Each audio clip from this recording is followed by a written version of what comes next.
Friends, take a deep breath with me. And let us breathe in this space that has nurtured and needled people for centuries, including, I hope, your own person. Because here is the world, and beautiful and terrible things will happen. Keep our hearts tender. Keep our eyes soft. Because this is what you and I are about. We know there is no answer but to love one another. We bear witness against unnecessary destruction. We gather in community to practice becoming the person the world is calling us to be. We cannot do everything, but we can do something, and that something, my friends, is not nothing. So as we say at the beginning of many of our sermons together, let us forget our perfect offering. There is a crack in everything. Say with me, that is how the light gets in. So earlier this summer, before the hurricanes, and by the way, our hearts go down south this very morning, to Florida. And between the scary news coming from North Korea, and before Charlottesville and KKK marches and presidential pardons and immigrant dreamers waking up to a nightmare, and before the blink of an eye eclipse that proved that people really will look away from their screens for just like a minute to stare at nature, Heather said, nature happens all the time. This happened. It was a Saturday night on the beach in peak tourist season in Florida.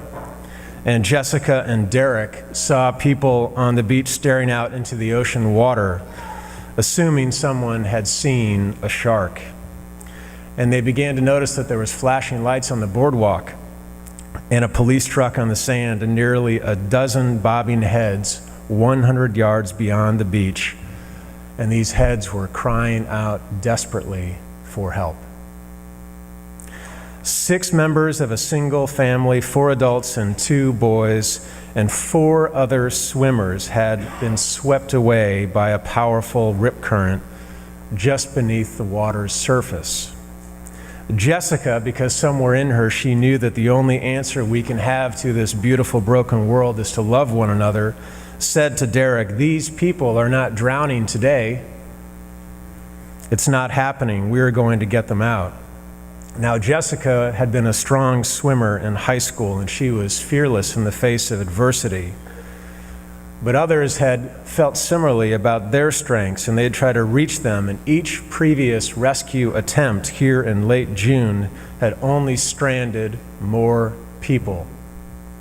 There was no lifeguard on duty, no law enforcement around, and the police there, when they got there, had decided to wait for a rescue boat.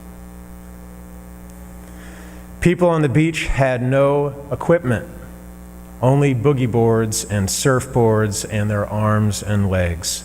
And then came the shout from somewhere beyond Jessica and Derek that said, "Form what? A human chain." Now, Roberta was among those caught in the current, and from 100 yards away in the Gulf of Mexico, between the waves and the gulps of salt water, she heard the shouting. And then Roberta and the 8 other people stranded with her had already been in the water for 20 minutes at that point, fighting for their lives. She had gone into the water to rescue her sons, Noah, who was 11, and Stephen, who was 8. Noah and Stephen, who had gone out on their boogie boards just to have fun, and the water had taken them away. Roberta said the tide knocked every bit of energy from us. So much water went up her nose that she was sure that she would drown. I was exhausted, she said. And on the shore, the chain began to form, first with just 5 volunteers, and then 15, and then dozens more as people grew more desperate. So Jessica and Derek, they swam out past the 80 volunteers that were forming the human chain, all the way to the very end. and headed straight for Roberta, using surf and boogie boards to aid their efforts. And she and Derek started with the children, and they passed Noah and Stephen back, one person, one link at a time, to form the chain. And by the time she reached Jessica, the 34-year-old mother could hardly keep her head above water, and she thought to herself, I am going to die today. My family is going to die today. And then Roberta blacked out. She woke up on the sand moments later to the sound of more yelling in the water. Someone yelled that Roberta's mother, Barbara, was still in the water and she was having a heart attack. And Roberta says that's when the chain got the biggest. They linked up wrists and arms. If they were there, people were helping. And nearly an hour after they began struggling, just as the sun began to set, all 10 stranded swimmers were safe on shore. The entire beach began to applaud like we applauded for TNT. Roberta said, remember, a 34-year-old mom, this year I was beginning to doubt, she said, that there are actually good people in the world. Does that ring a bell to you? She said, this showed me that I was wrong. How many of us heard the story? I think it was like late June. How many of us heard the story? Now, the question is, what do we want to do with this story? Because I heard it and I thought, I just want to cuddle up to the story. I just want to use the story as a life raft in this year, in this summer.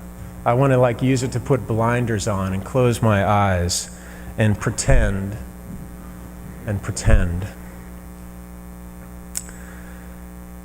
But I think that we actually need to use it as a reminder as we walk together into this new year.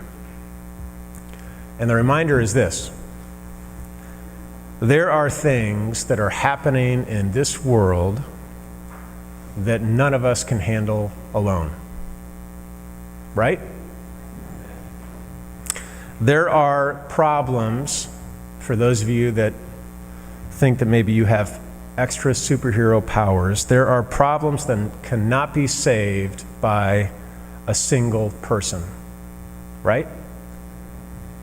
What are they? I'd love to hear what you think that those problems are. Poverty, hunger, racism, hurricanes, climate change, war, fear, hate, broken spirits.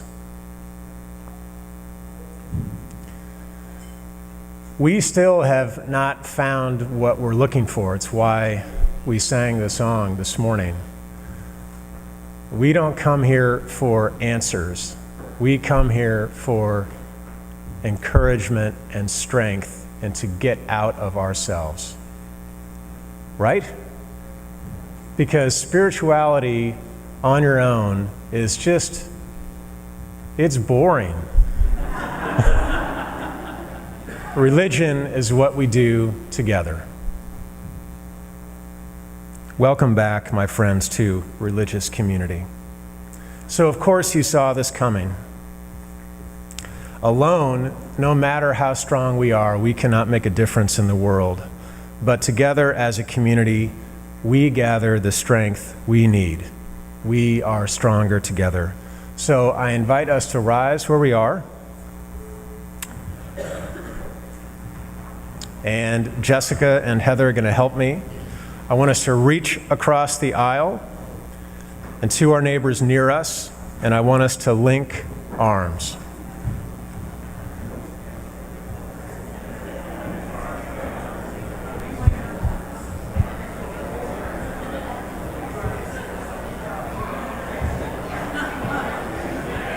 You get me out.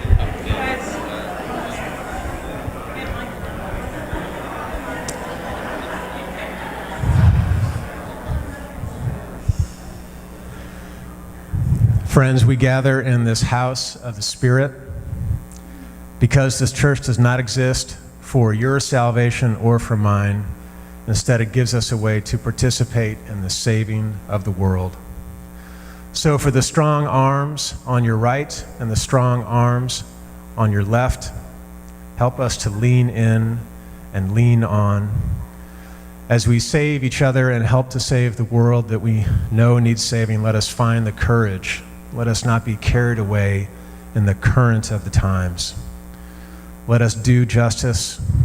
Let us love our neighbors. Let us try to love as best we can our enemies. Let us say thank you, and let us say together, amen.